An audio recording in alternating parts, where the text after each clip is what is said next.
Hi everyone, it's Les, and I'm doing a cooking with Les video. Today we got a special treat for you.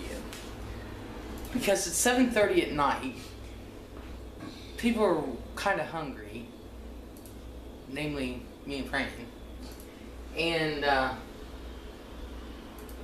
want something hot but quick.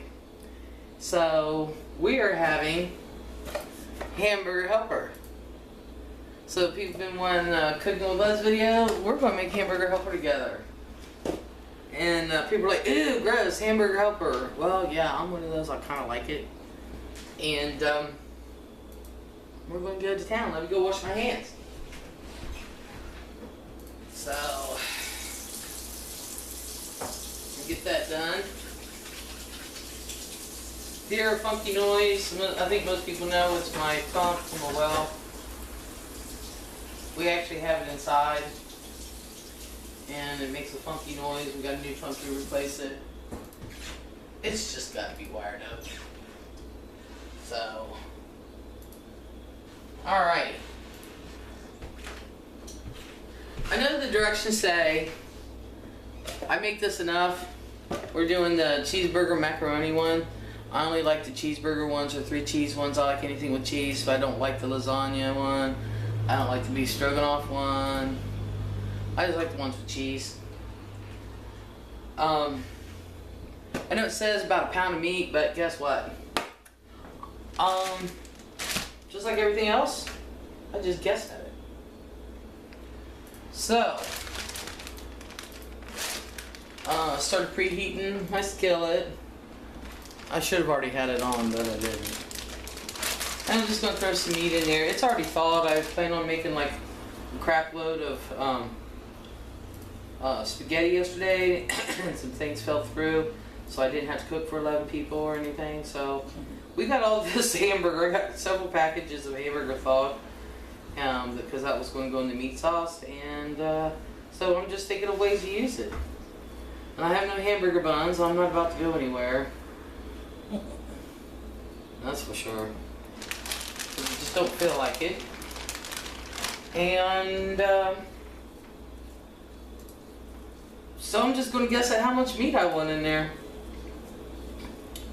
So y'all remember, you know, some people use ground chuck or whatever. Whatever meat you type used to using, like I'm just used to using regular hamburger. Because I like the flavoring better, even though I can't really taste, but believe it or not, there is a difference on how it feels when you do ground chuck compared to just regular ground hamburger. When you cook it, it shrinks and doesn't seem as much. But, yeah. So I'm just going to use, throw you in there. So I'll just crumple it up. Those who've watched my videos before know I have no problems playing with hamburger and stuff. I wash my hands enough. And, alrighty, we're going to say this is enough on this one.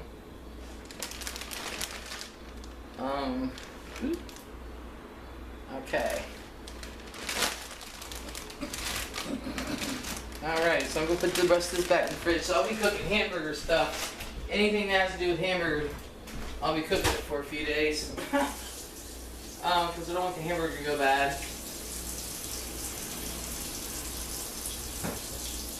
Maybe have some hamburger omelet steaks or something.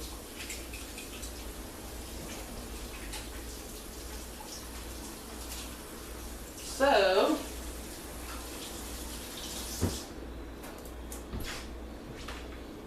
alrighty. So let me put this in the fridge. And voila. Now, those that watched my videos before know that we have salt and pepper grinders. But because of my hands, I can't use them anymore. I can't work them. So I made them go out and buy me regular salt and pepper shakers. I don't particularly care for it, but it's the best I got right now. One second. You like them? I do. I love them, but I mean, unless they come out with grinders that I can work with my hands.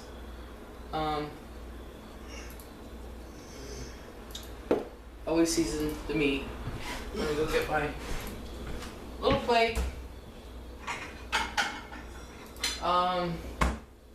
Yeah, that's what I've got is regular salt pepper shaker until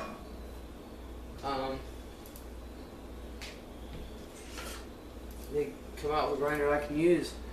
My hands are not as strong as they were, and I've been losing them for a while, and that's fine. That's where you just adapt. There's a lot of things I can't do that I was able to do at the beginning of the year, but you just learn to adapt. So, and y'all know, this is what's called the meat pounder.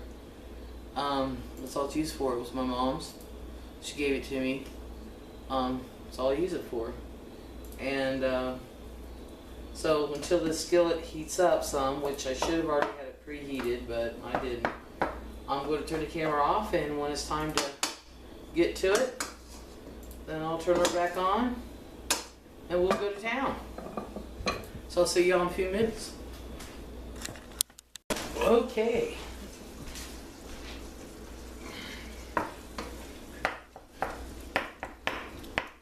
This is what I use my meat pounder for. Round up the meat, make it a little teeny tiny chunkies.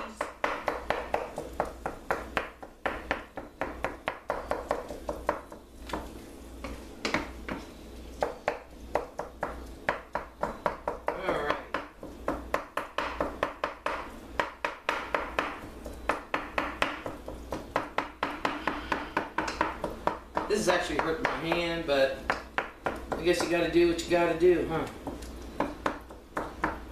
So, yeah, this is a nice quick dinner. I know a lot of people are like, ew, gross, hamburger helper, but you know, I didn't discover hamburger helper till,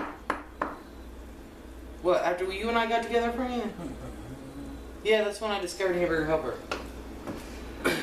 It's got pasta, cheese, and hamburger, my 3 favorite things. Not that I'm a big meat eater, y'all know that, but if I'm going to eat pastas and have sauces and stuff like that, I like it with hamburger rather than anything else. I'm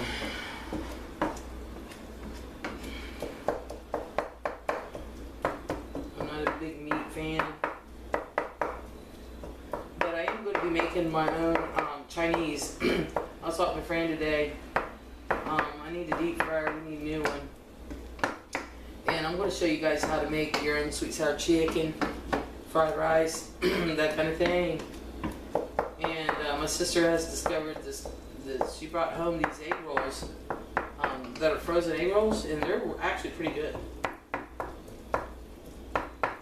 You did like them? Yeah, I did like them. Yeah, they were pretty good. So, yeah, make your own Chinese dinner. I do want to do a roasted chicken, but that one, I'm still haven't decided whether I want to do it live or make a video of it, because the roasted chicken dinner is something you would make for like a Sunday dinner. Yeah, Sunday dinner or a special occasion. I mean, we would do it for a Sunday dinner, but apparently I pissed my sister off. But yeah, I do make a mean roasted chicken dinner. But, you know, I'm not going to do everything by scratch on that, because people I know realize don't have time. So instead of making homemade stuffing, you know, stovetop.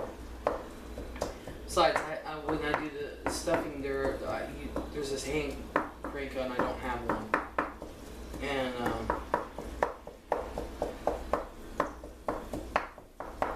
so yeah, you cook up the hamburger.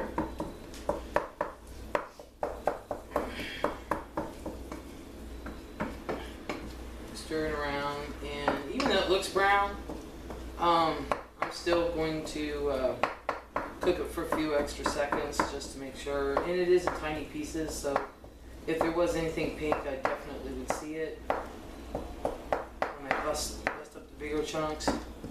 But still, it's the idea for me And it's not like it's getting crispy brown or anything, it's just cooking. And those that watched my videos before know sometimes I just go by sight. I think if you've cooked enough, there's just some things you get a feel for. You just get a feel for it, folks. Cooking in the hood. Cooking in the hood. Look, my grandma has shown me her hot dog sauce recipes and everything like that. She never measured a thing out. She said, yep, that looks good. And that's what you do. But, good God, if you've made it for 50 years, I don't think you need to measure anything out. That's why I said, if you cook it enough. Not to mention, there is a special ingredient when you cook that some people just don't have it because they just don't like to cook. But those that don't mind cooking or good cooks, there's a thing called that touch of love. Is what my dad would say, that touch of love.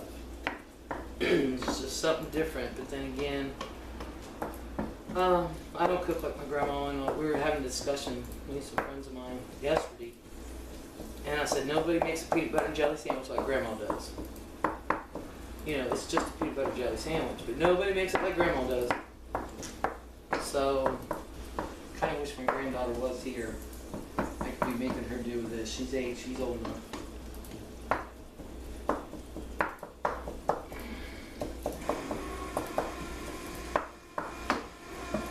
Hear that noise? It's my water pump. So what I'm going to do is I'm still going to leave this burner on. I'm going to move the camera. So I'm going over by the... And I'm going to try to zoom in over there. Wait a second. Let me raise it up a little bit. Show you what I'm doing. Maybe zoom back. A little tad. Yeah, that's going to be good enough. So, alright.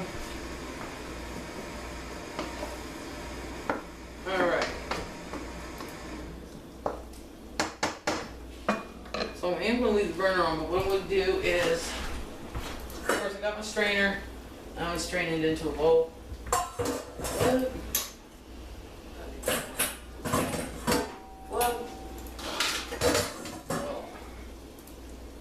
I have to do it on the other side, but hey.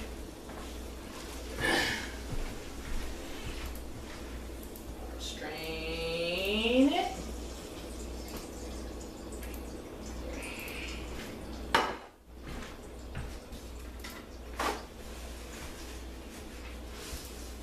I just kind of wipe the grease out a little bit. Okay.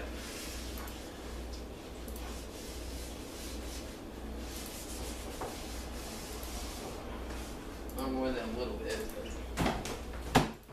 Alrighty. So you already know, I already know. Get some hot water going here. And I think we have the hottest water on the planet. 1/2 cups of hot water.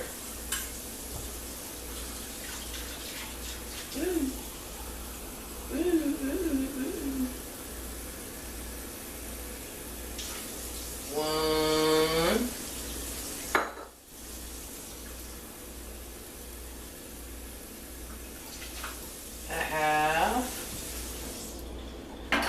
Now I put that already in the drainer because all it was is hot water. Alright. 2 cups of milk.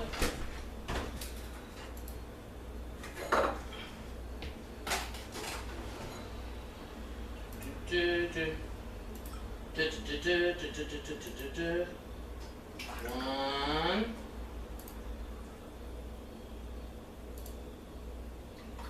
And just a smidge over. Works for me.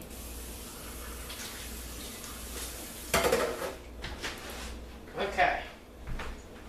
And then, alrighty. What I do is I bring it back over to the burner that's still hot. We got a cheese packet. Whoop, I guess I can switch it back. Be like, well, what the hell are you doing now? Alright, here we go. Alright.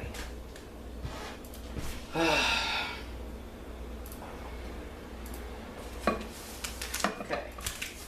Take a cheese packet.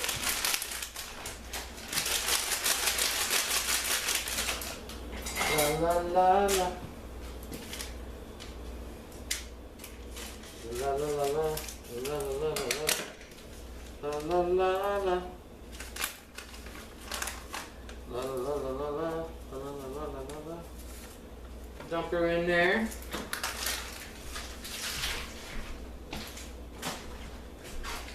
Now, normally, like I said, I don't like putting anything metal in with my Teflon, but with these ones, with this whisk I have, it's not going to scratch a thing.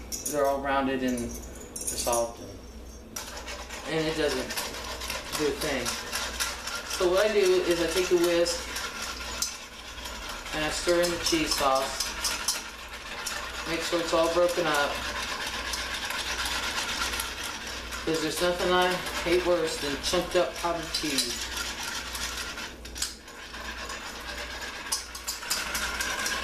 And it doesn't take long. And then I just keep doing it because I like to play. So, and of course I rinse it, even though there's really not a whole lot on there. It's the idea. And so by this time my meat is all drained.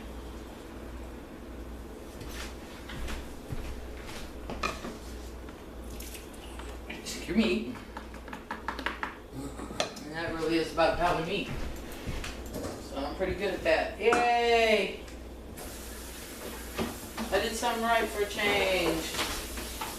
Rinse, rinse, rinse. Rinse, rinse, rinse. Rinse everything. Get your dirty towel. And then your pasta noodles. Throw it in there.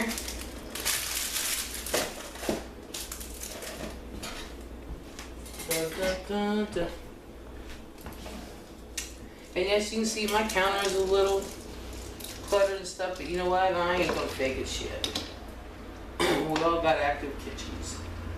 So, as long as my cooking area is clean, which it is, we just had some shit there that we had last night for dinner. One of us had Red Lobster, the other three had Olive Garden. Guess what I had? My spaghetti and meatballs. And then voila. Now, I can't remember, I think it's like 15 minutes. Hold on a second. I gotta read this. Let's see. Let's see how long to cook it. Where's my magnifying glass? Shit. I know. I'm blind as a bat. Heat to boiling. Which I already knew that. 12 minutes. Around 12 minutes. So, and yeah, I really was using my magnifying glass. So yeah, you stir it every so often. And I have my stove up on 5, which is halfway for mine. Which is what I cooked the hamburger on, halfway, you know, medium heat. Y'all know, like if I was cooking hamburger patties or whatever, I don't cook it on high heat. I never cook my meat on high heat because you want to get the inside cooked. And if you like brown and crispy the outside, by the time you get the inside done, you got shoe leather. I don't play shoe leather. I don't do it very well. Not at all. I like my stuff cooked, but not shoe leather cooked. So I'm not a big meat eater, but I do know that when I bite into some meat, like a steak, I like it juicy, tender, things like that. And you're like, Liz, what are you doing with that foil? This is why I use this lid, only because I don't know where the big lid is to my skillet. I'd had one, and not to mention the fact I don't like the handle on it. So I do this. It works just as well. We always have plenty of foil. Somebody forgot to get the heavy duty foil, which is what I usually use, but I'm not mentioning any names for him, but you know. So you just stir it. And yeah, this skillet here is actually my favorite skillet to cook with. Because it is deep and it's big. And I can easily cook this kind of stuff in there without having to worry about it spilling over. I like to cook my bacon and eggs and everything here, but like I said, my hands don't work like they used to, and quite honestly, the skillet is very heavy. As a matter of fact, all my skillets are heavy. Just some aren't as, well, the other two aren't as heavy as this one. And yeah. So, and hopefully, if I do this right, I'll be able to mukbang my, well, I hate saying the word mukbang because I really don't mukbang shit, I just eat it. Because I can't shove that much food in my mouth all at once, and I can't eat that much all at once. And that's not a lie. When I say I take half of it home, Fran, do I literally take half my food home? Yeah. I never, even at home, I don't eat it all. No. My plate will sit, and then I pick at it all night. Don't ask me why. You would think I'd be a lot thinner. Then again, I do snack during the night. Because this is my breakfast. This is my, I sleep a lot. Well, I'm trying to change that. And every once in a while I have to have my ass kicked. And my ass got kicked. I'm supposed to be working on that. Like I told y'all before, Fran will let me go for so long doing something, then she puts her foot up my ass and she's done it. So can't argue with her. Can't argue with her. She's right. You know, y'all know that. And y'all know she pretty much lets me do whatever.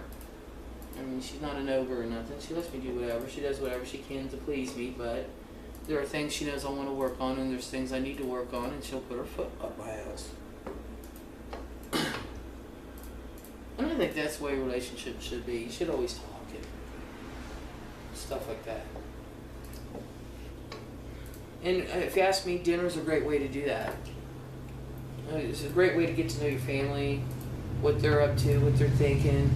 Same with your spouse, sit there and talk. You know, even though Fran's not the biggest talker, and neither is my sister or anything.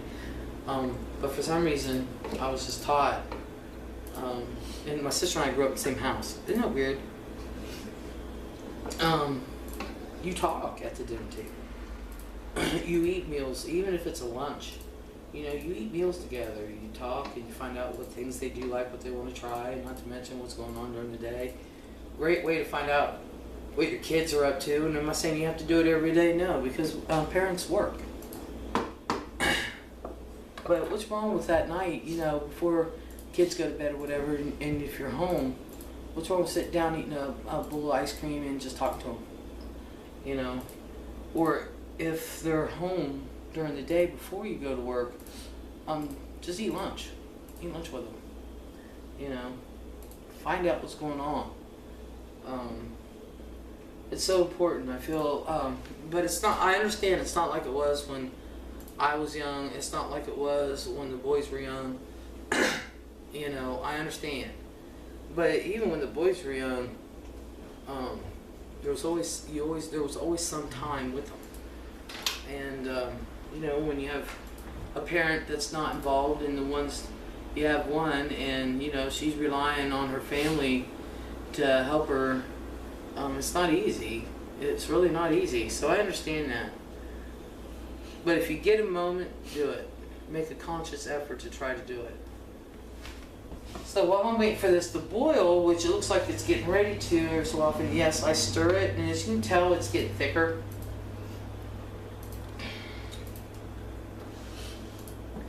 And yeah, I always put a smidge more milk in there than what you're supposed to because I like it that way. I like it that way. Not to mention if you have any, which you usually do, left over and warm it up, I like the way it'll warm up. Or if you don't, and you do want to warm it up, I usually don't warm things up in here. It's always on the stove, and I do add a smidge more milk. Try not to add water to anything if you can. It takes away from the nutritional content, and it just really changes what you're cooking. But there's times you just have to. Just like when I warm up rice. Now that is one thing I'll put in the microwave, and I always put a little bit of water so it'll help steam it. But if you store rice in the fridge, put it in a container like a baggie or something. It'll keep it fresh and it won't get hard and crusty. So, just a little tip. Just something to keep that air out. You know. I know when we get rice from the Chinese place or whatever, that's pretty much what you have to do. It really will. If it didn't, then pudding would never boil because you stir that constantly, and it boils.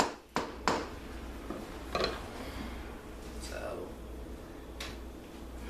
we're gonna get this, and it looks like it's wanting to. And there's a reason why it says you heat it just to a boil. Then you turn the heat down, and that's what's called simmering. I know people let it boil for like 15-20 minutes and then try to turn it down. It ain't gonna work. So, and that's the true way to simmer. You heat something up just to that point, bring it down to where it's still hot, but it simmers. Which, like right now, the way it's looking, it's like a simmering. Let's do it one more time to make sure it's at the point to where I want it to. I want it to be. You'd be like, it's just hamburger helper, Les. Well, this is that touch of love I was talking about. You know?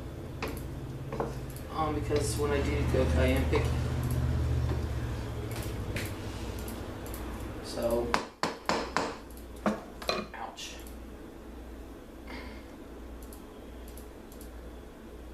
So it's still taking in minutes. So to me, that's not at the point of boil.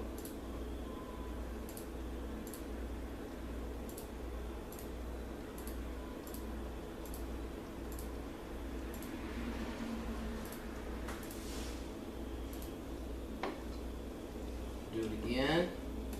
See how quick it takes to recover. See, the cheese is really thickening up on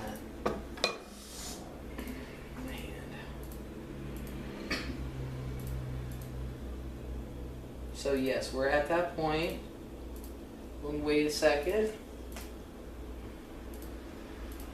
And we're going to turn it down. Now I'm going to turn it down because my stove, on this one, I'm going to turn it down to about a 3 to let it simmer. And then, but my other stove, I could turn it down to a 2 or 1.5. But that was another place, and I had a damn good stove. So yeah, so we're gonna. It's 8:05 now, and voila, we're gonna cover it and let it simmer. So I will be back. 8,000. I have no idea. Well, y'all, we're gonna check this, and it's not been 12 minutes, but it's done. So rock on. I like saying that. We gotta love me some Marie Demo. You guys gotta check her Halloween one out, where she dressed up in the witch's costume. That is so funny. I love it. My sister came and said, Les, you gotta see this. This was a few weeks ago. Yeah, Maria still makes me laugh. Fred, you went in a bowl or played what? A bowl. Please. Bowl, please. So, I'm gonna dish this out and then we're gonna go eat it. So, be right back. See ya. Okay. Got my bowls, got our spoons. Put the plate over there.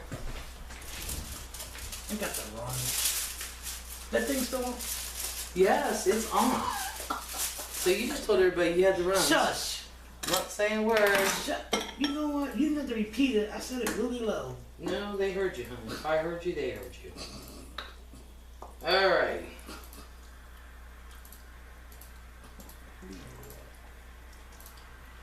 So, take this. Here you go. That'll stop you up.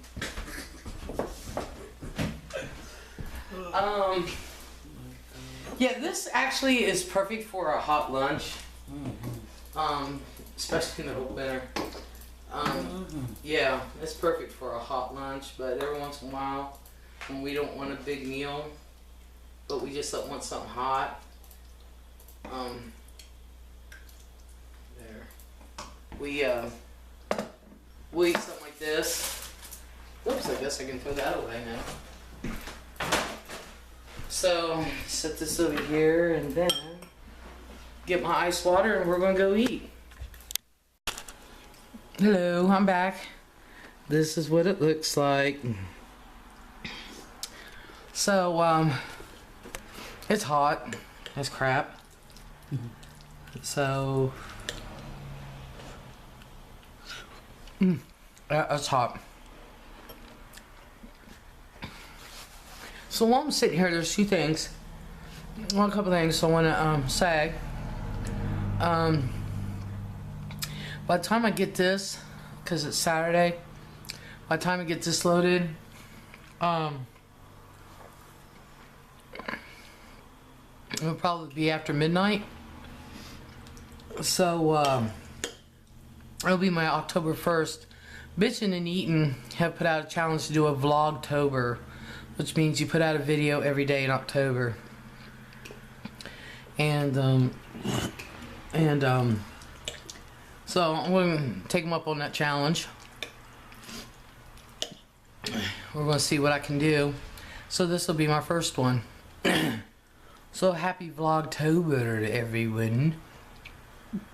Also, let's see. What else? I forget what I was going to say. So since it's October, there's a few things I'm going to be doing. There's a few haunted places here in Licking County where I live. And they're all like really close to where I live. And I'm going to go visit them. These places have been on TV several times. It's nothing new. You know, they've been on the Travel Channel and the History Channel and stuff. Like the Brindu Manor, the Bryn Mawr, the Buxton Inn.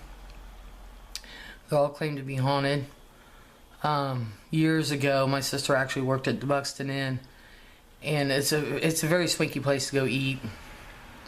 And I asked her, did she see anything? She said she wasn't there long enough, but she heard stories about it, about the corridors and everything upstairs where the motel part is. But yeah, so I'm going to be doing that.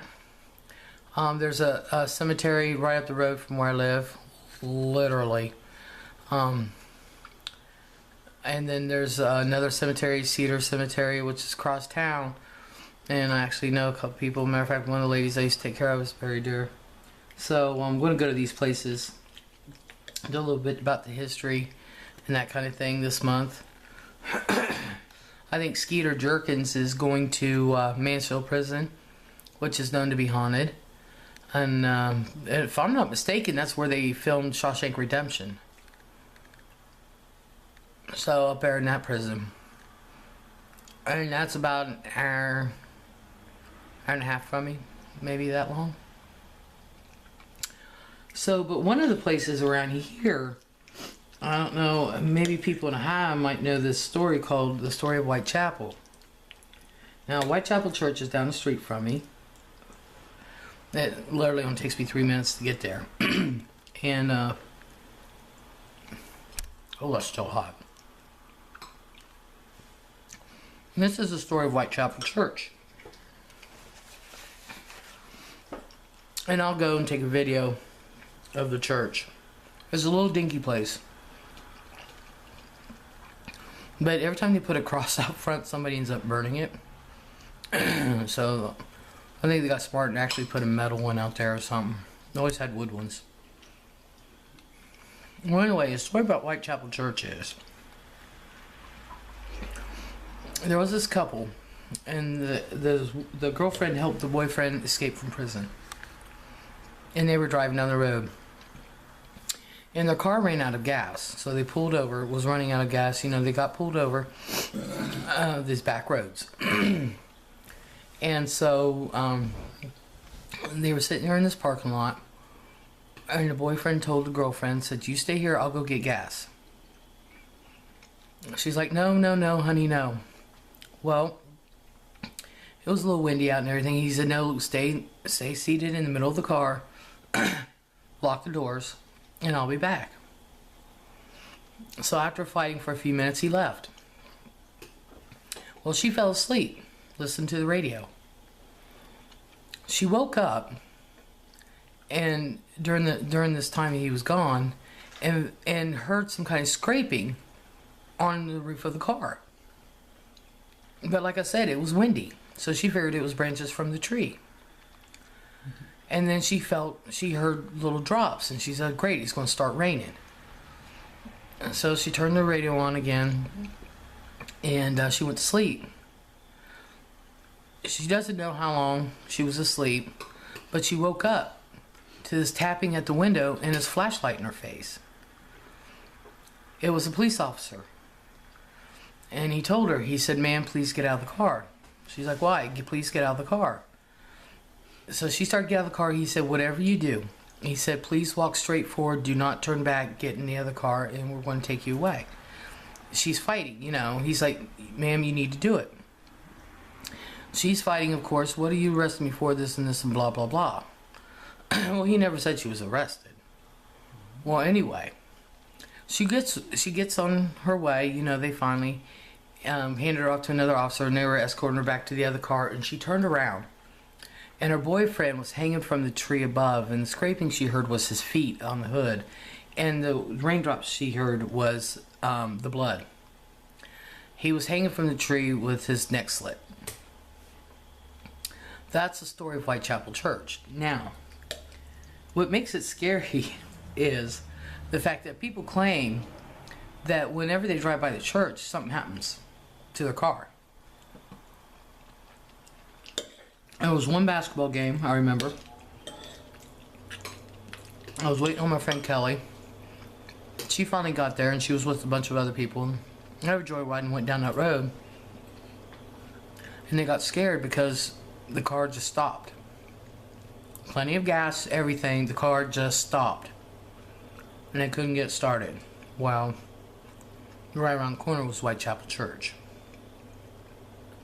They finally got it started and booked it, you know, and they finally came to the basketball game. People said they seen headlights and then just disappear. But that's literally 3 minutes down the road for me. And I'm going to go take a video of that. I've been there at midnight, I've been there on Friday 13th, been there on full moon. Ain't never nothing happened to me, but I will say this. In October, and I'll show you the trees. When you drive down the road, there's these trees, humongous. Like I said, y'all know I live halfway between city and country. And this is in the backwoods. But the trees literally, during a full moon, literally bend and make an archway. And that's what screwed me up when I was a teenager. And I was like, I ain't going down there. No. Because they literally do. They bend and they form an archway going down that road. and I refused to do it when I was younger. I had to try it now that I'm older and don't give a shit. So that's my little scary story that I have for Vlogtober to start it off with. Y'all, if you've heard of bitching and eating, you know there are two ladies that sit at their dining room table and eat. Well, anyway, they did do this challenge, and so I'm going to try to keep them up, and I figured what better way to start than to spread the word and then tell a little story. So, yeah, this was kind of a double thing, cooking with Les and a small little story. So, I'm going to go ahead and try to finish this because it is still hot. And I guess until we meet again, I hope everybody has a great night, great day, and we'll talk later. Bye.